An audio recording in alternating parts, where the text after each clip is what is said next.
मैं doctor Hemendra Arora, assistant professor, government MS college Bikaner, BA second year macro economics के विद्यार्थियों के लिए आज मैं केन्स का ब्याज सिद्धांत या जिसे केनेशियन थ्योरी ऑफ इंटरेस्ट या केन्स थ्योरी ऑफ इंटरेस्ट कहते हैं उसको डिस्कस करता हूं। प्रोफेसर केन्स द्वारा प्रतिपादित ब्याज का तरलता अधिमान सिद्धांत या liquidity preference theory of interest या तरलता अधिमान लिक्विडिटी प्रेफरेंस की धारणा पर आधारित है। तरलता अधिमान सिद्धांत केन्स के रोजगार तथा आय सिद्धांत का एक महत्वपूर्ण अंग है। केन्स का यह सिद्धांत संक्षेप में यह है कि ब्याज दर का निर्धारण तरल रूप में मुद्रा अर्थात नकदी की मांग तथा पूर्ति पर निर्भर करता है। वापिस समझिए, केन्स का तरलता पसंदगी सिद्धांत यह है कि ब्याज दर या रेट ऑफ इंटरेस्ट का निर्धारण तरल रूप में मुद्रा अर्थात नकदी की मांग तथा पूर्ति पर निर्भर करता है। मुद्रा की पूर्ति का निर्धारण तो मुद्रा अधिकारी मॉनेटरी अथॉरिटीज की नीति तथा निर्णय के अनुसार होता है, परंतु मुद्रा की मांग लोगों तथा व्यवसायों के तरलता अधिमान की व्यवस्था द्वारा निर्धारित होती है। यहाँ हमने ये बताया है कि मुद्रा की पूर्ति का निर्धारण मुद्रा अधिकारी की नीति तथा निर्णय के अनुसार होता है।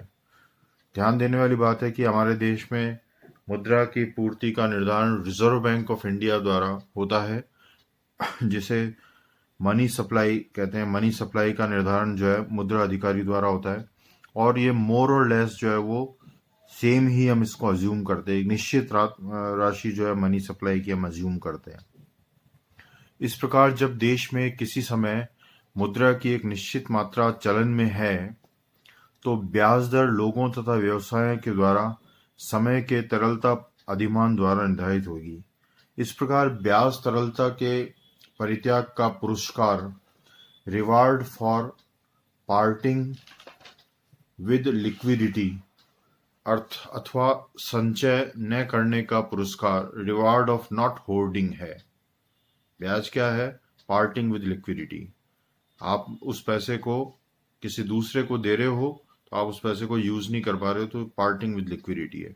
स्पष्ट है कि केन्स के अनुसार ब्याज दर एक मौद्रिक फिनोमिना या मौद्रिक विषय है, प्योरली मॉनेटरी फिनोमिना है। तरलता अधिमान का सरल शब्दों में अर्थ है नकदी की मांग। यह वह नकद राशि है जिसे लोग अपने पास रखना चाहते हैं। तरलता अथवा नकदी की मांग तीन उद्देश्यों जिसे हम मोटिव कहते हैं, तीन मोटिव से की जाती है। पहला है लेन देन संबंधी उद्देश्य या जिसे हम ट्रांजैक्शन मोटिव कहते हैं। दूसरा है सतर्कता उद्देश्य या जिसे हम प्रिकॉशनरी मोटिव कहते हैं, तथा तीसरा है स्पेक्यूलेटिव मोटिव या जिसे हम सट्टा उद्देश्य कहते हैं।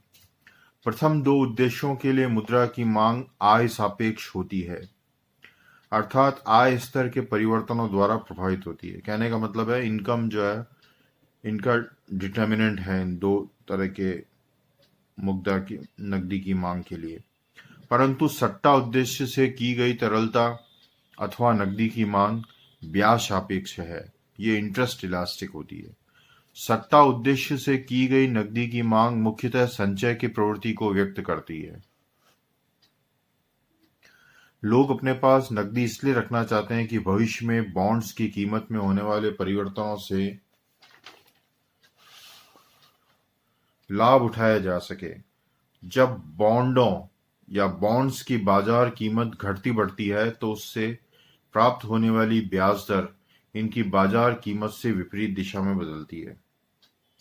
जब बॉन्ड्स की कीमत गिर जाने पर ब्याज दर ऊंची होती है। अगर बॉन्ड्स की कीमत गिर जाती है तो उस समय ब्याज दर ऊंची होती है। रिवर्स है दोनों के बीच में रिलेशनशिप। और बॉन्ड्स की कीमत बढ़ने पर ब्याज दर में गिरावट आ जाती है। यदि ब्याज दर ऊंची होने की संभावना है तो सट्टा उद्देश्य से नकदी की मांग बढ़ेगी। अगर ब्याज दर ऊंची होने की संभावना है तो स्पेक्यूलेटिव मोटिव से नकदी की मांग बढ़ेगी। इसके विपरीत यदि भविष्य में ब्याज दर में कमी के अनुसार अनुमान लगाए जाते हैं, अर्थात बॉन्डों की कीमतें बढ़ने की संभावना है, तो नकदी की मांग जो है कम होगी। और बॉन्डों में अधिक धन लगाया जाएगा। स्पष्ट है कि सट्टा उद्देश्य से की गई नकदी की मांग ब्याज की वर्तमान दर की अपेक्षा भविष्य में संभावित दर से अधिक प्रभावित होती है। स्पेक्युलेटिव मोटिव के लिए जो मनी की डिमांड की जाती है, नकदी की मांग की जाती है, वो ब्याज की वर्तमान दर की अपेक्षा भविष्य में संभावित दर से अधिक प्रभावित होती है। सो इसके निर्धारण में मनोवैज्ञानिक तत्वों या साइकोलॉजिकल फैक्टर्स का बड़ा महत्वपूर्ण स्थान होता है। इसलिए केन्स ने ब्याज दर को एक अत्यधिक मनोवैज्ञानिक विषय बताया, उन्होंने साइकोलॉजिकल फिनोमेना बताया। लेन देन संबंधी उद्देश्य तथा सतर्कता उद्देश्य, ये जो दो उद्देश्य हैं, ट्रांजैक्शन मोटिव और प्रिकॉशनरी मोटिव, इनके लिए मुद्रा की मात्रा, जिसके लिए हम सिंबल काम में ले रहे हैं M1 की मांग L1 आय का फलन है, अर्थात M1 is a function of Y, M1 is equal to L1Y। और सट्टा उद्देश्य के लिए मुद्रा की मात्रा, जिसके लिए हम सिंबल काम में ले रहे हैं M2 की मांग L2 ब्याज दर R का फलन है, M2 is equal to L2R।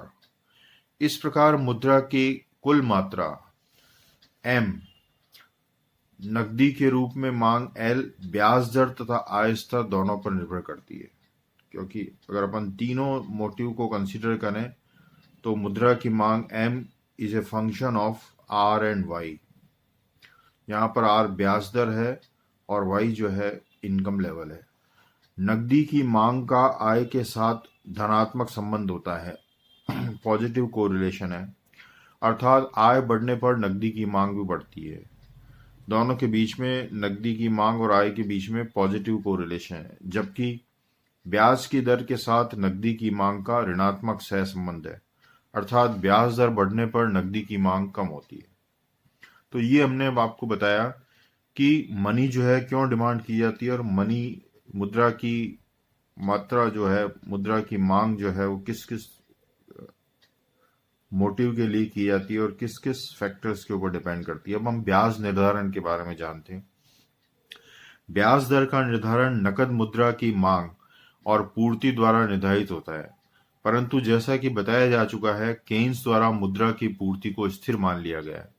हमने आपको बताया था कि मॉनेटरी अथॉरिटी, भारत के केस में हमने देखा कि reserve bank of India money supply को कंट्रोल करता है।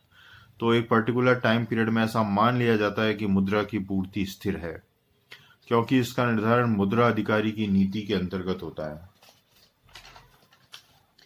इसलिए नकदी अधिमान ही परिवर्तनशील तत्व है, जो जितना अधिक होता है उतनी ही ब्याज दर भी ऊंची होती है। अब हमने एक रेखा चित्र में रेट ऑफ इंटरेस्ट को डिटरमिन करने के लिए हमने रेखा चित्र बनाया। रेखा चित्र में OM मुद्रा की पूर्ति है। आपने जो है एक्स एक्सिस पर हमने क्वांटिटी ऑफ मनी लिया है और वाई एक्सिस पर हमने रेट ऑफ इंटरेस्ट लिया है। तो OM जो है मुद्रा की पूर्ति है, जिसे हमने एक वर्टिकल लाइन से बताया है। वर्टिकल लाइन से बताया मतलब कि ये यहाँ से लेकर के यहाँ तक स्थिर है। और नकदी की मांग अथवा तरलता अधिमान को LP वक्र, या हम शॉर्ट में कह सकते हैं लिक्विडिटी प्रेफरेंस वक्र द्वारा व्यक्त किया गया है। इसलिए A बिंदु पर, ये A बिंदु है, इस बिंदु पर मुद्रा की मांग व पूर्ति बराबर है, इसलिए ब्याज दर OR के द्वारा बराबर निर्धारित होती है। ये आपने देखा कि मनी सप्लाई है और ये लिक्विडिटी प्रेफरेंस कर्व है। ये दोनों यहाँ पर A बिंदु पर कट करते हैं, तो यहाँ से लेकर के यहाँ तक जो है रेट ऑफ इंटरेस्ट डिसाइड हो जाती है। और मनी सप्लाई चूंकि हमें मालूम है OM जो है फिक्स है। अब यदि आय के स्तर में वृद्धि हो जाए तो इसके कारण तरलता अधिमान में वृद्धि होगी। तरलता अधिमान का नया वक्र LP1 होगा। ये हमने देखा है कि तरलता अधिमान का नया वक्र LP1 है। जब आय में वृद्धि हो जाती है तो लिक्विडिटी प्रेफरेंस कर्व ऊपर की तरफ शिफ्ट हो गया है।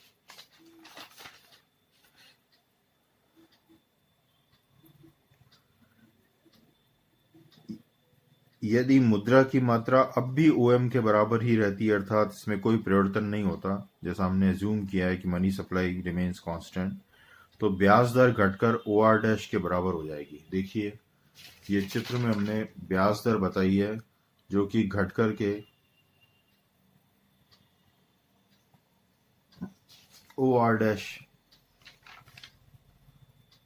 ब्याज दर बढ़ करके OR डैश के बराबर होगी। ये शुरू में पहले जो है ब्याज दर OR कम थी, घटी हुई थी, और अब जब लिक्विडिटी प्रेफरेंस कर्व ऊपर की तरफ शिफ्ट हो गया है तो ब्याज दर बढ़ करके OR डैश हो गई है। चित्र में ध्यान दीजिए, पहले लिक्विडिटी प्रेफरेंस कर्व ये था और मनी सप्लाई ये थी, तो शुरू में रेट ऑफ इंटरेस्ट ये थी। अब बाद में इनकम लेवल बढ़ने पर लिक्विडिटी प्रेफरेंस कर्व ऊपर की तरफ शिफ्ट हो गया है, लेकिन मनी सप्लाई उतनी की उतनी रही है, तो रेट ऑफ इंटरेस्ट जो है ये हम यहाँ पर इस इक्विलिब्रियम को पॉइंट बी से शो कर सकते हैं, और यहाँ हमने देखा कि rate of interest OR dash के बराबर हो जाएगी। LP वक्र की आकृति देखने से ज्ञात होता है कि ये पहले तो तेजी से गिरता है, परंतु फिर इसके गिरने की गति कम हो जाती है और अंत में यह फ्लैट अर्थात लगभग हॉरिजॉन्टल हो जाता है। तरलता अधिमान वक्र जब फ्लैट होता है जब मुद्रा की ब्याज सापेक्षता अनंत होती है। तरलता अधिमान की इस पूर्ण अवस्था को लिक्विडिटी ट्रैप या तरलता जाल कहते हैं। इससे निष्कर्ष निकलता है कि तरलता अधिमान की इस विशेषता के कारण ब्याज दर कभी शून्य नहीं हो सकती। ब्याज दर के एक निम्न बिंदु पर नकदी की मांग असीम हो जाती है, जिससे ब्याज दर और नीचे नहीं गिर पाती। तो ये हमने जो है कीनेशियन थ्योरी ऑफ इंटरेस्ट को पढ़ा। आज हम यहीं तक करते हैं।